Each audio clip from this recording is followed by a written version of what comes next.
Hello, my friends, and welcome back. It's time for another episode of Pints with Poke. I'm your host, the Drunk Pokeroo. 'Tis near beer time. Rolling along with a lot of near beer stuff just sitting in the fridge. I bought this a while ago, and I kind of forgot about it, but there was a time when Coors Banquet was one of my favorite beers. When it was brewed in Colorado, I don't know, like the stuff we get up in Canada, I think is brewed in Montreal now or whatever. It's, Molson Coors, so... and probably the same with this. This is Coors Edge, non-alcoholic double brewed beer. I don't know what that means. Does anybody know what that means? Nobody knows what that means. Beer with natural flavoring. I always don't say beer with natural flavoring. You don't need to make a natural flavoring beer. Just make a beer and de-alcoholize it or whatever you got to do. I don't know. I don't know why I'm doing this. I got a Budweiser in the fridge too because they're ubiquitous. They're everywhere and somebody recommended it. Again, I do tend to, if you recommend it, I'm going to try it. I drank that Ukrainian beer. Lithuanian beer. Jesus. Jesus, bye. Oh, that smells not good. I mean, it looks, damn it, terrible dish doer. It looks okay, it looks clear, but it's almost like a metallic note there. All right, let's get into it. Cheers, my friends, because I gotta know.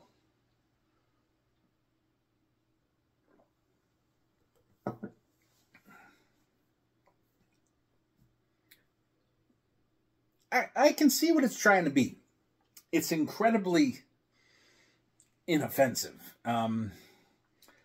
It's definitely maltier than I was expecting. It certainly does have a bit of a malty, grainy backbone, very bubbly, very muted flavor, maybe some a little bit of fruitiness to it. Problem with these, that's how I probably would if I was going to be drinking these.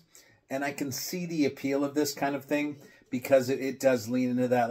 If you remember, I don't remember last time I had a Coors Light, but Jesus, Coors Light there's nothing there, right? This has more than that. It does remind me, right? It's got a little bit of corniness going on there. It reminds me of Coors Banquet in a way. And I think if that was a beer I drank, if I was a macro beer drinker and I was looking for something to replace that, I could see where this has its appeal.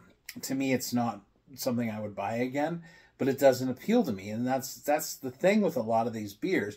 Like the non-alcoholic Euro lagers, a lot of them are just not great to me. But if that's the style of beer you like, then you might really enjoy them and be like, hey, these are fantastic. So I guess there's a market, there's people that like this for the reason that they like it.